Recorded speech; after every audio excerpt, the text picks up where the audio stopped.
Hey everyone, welcome to my channel. Today we are going to learn one of the most effective and solid chess openings, the London system. Whether you're a beginner looking to improve your game or a seasoned player seeking a reliable opening, mastering the London system can give you a solid foundation for success on the chessboard. In this video, I'll guide you through the key concepts, strategies, variations, and move sequences of the London system so you can start winning more games. Here, we have the white pieces and we play the move d4. Let's say our opponent plays something like d5, which is the most common move you're going to face in this position. Here we can play the move bishop to f4, initiating the London system. Now first we are going to look at the positions where black does not play the most critical approach, which is the move c5.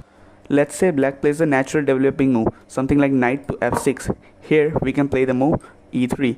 Notice that we developed our bishop before playing the move e3, because if we would have done that earlier, we would have blocked our bishop.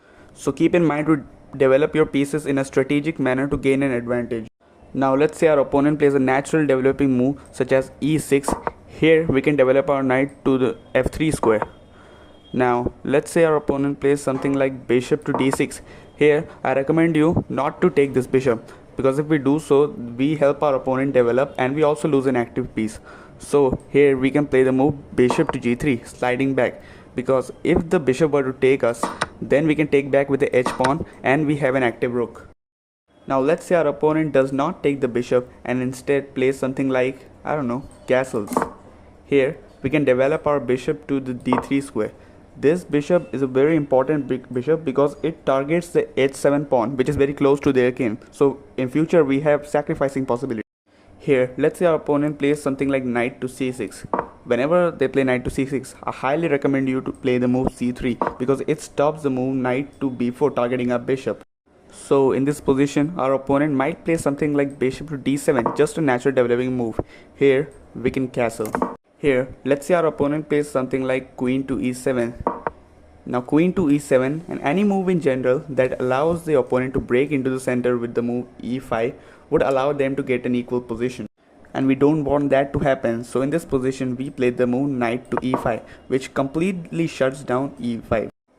If the opponent were to take us to the knight, we take back with the d pawn and we're forking the bishop and the knight and we're winning material. So let's say our opponent takes with the bishop, then we take with the pawn and we're attacking the knight. Let's say our opponent retreats the knight back to the e8 square, then we can bring the queen to the h5 square with many attacking possibilities. In future we can develop our knight to d2, play f4, f5 to break into the position, or maybe a simple pawn break like e5 to bring our pieces into the game, or maybe a potential rook lift to bring the rook to the h3 square.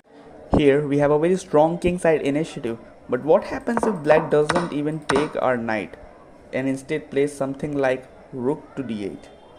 Well, in this position we can either develop our knight to the d2 square or even push the f4 pawn to support our center. Now let's look at the positions where black does in fact plays the move c5. Here we can play a standard e3. Now let's say our opponent plays something like knight to f6, just a natural developing move. Then we can develop our knight to the f3 square. Now watch out, if our opponent plays the move queen to b6, which simultaneously pressures the center and attacks the b2 pawn. Here we can play the move knight to c3, which is a very tricky move. It sacrifices the pawn on the b2 square. But if the queen were to take the pawn, we move our knight to the b5 square, threatening a fork on the c7 square. So let's say our opponent defends the fork. Let's say he plays something like knight to a6. Well, in this position we can attack the queen, and if the queen were to take our pawn, we can attack it again, and if the queen moves, we can sacrifice the rook to fork the king and the rook and win the rook back. And what happens if black doesn't take our pawn on the b2 square?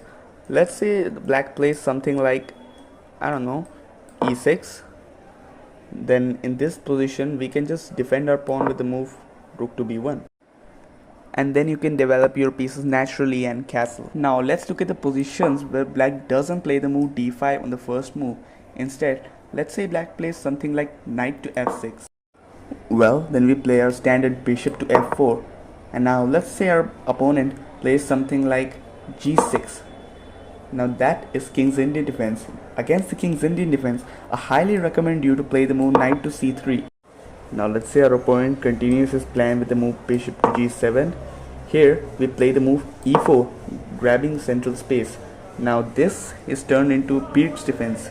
This is not what a King's Indian player wants, because we can play the move queen to d2 or even bishop to h6 to quickly trade off this bishop, and in the future we can also play the move knight f3 or even knight to e2 to play f3, g4 or h4 for a roaring kingside initiative. Now let's see what we can play if black plays the move f5 on the first move. Against the Dutch defense, you can play your standard bishop to f4, e3, knight f3 and bishop d3 and castle. But I highly recommend you to castle long so that you can start kingside initiative by pushing pawns and attacking on the king side. Against something like e5, the England gambit, you can just take and develop naturally. And if your opponent plays c5, which is also known as a Benoni defense on the first move, you can just push the pawn and develop naturally. So that's what I have for you today. I hope this video helped you understand the London system a little better. If you enjoyed it, please give it a thumbs up and consider subscribing for more chess content. Don't forget to leave your questions and thoughts in the comments below. See you in the next video.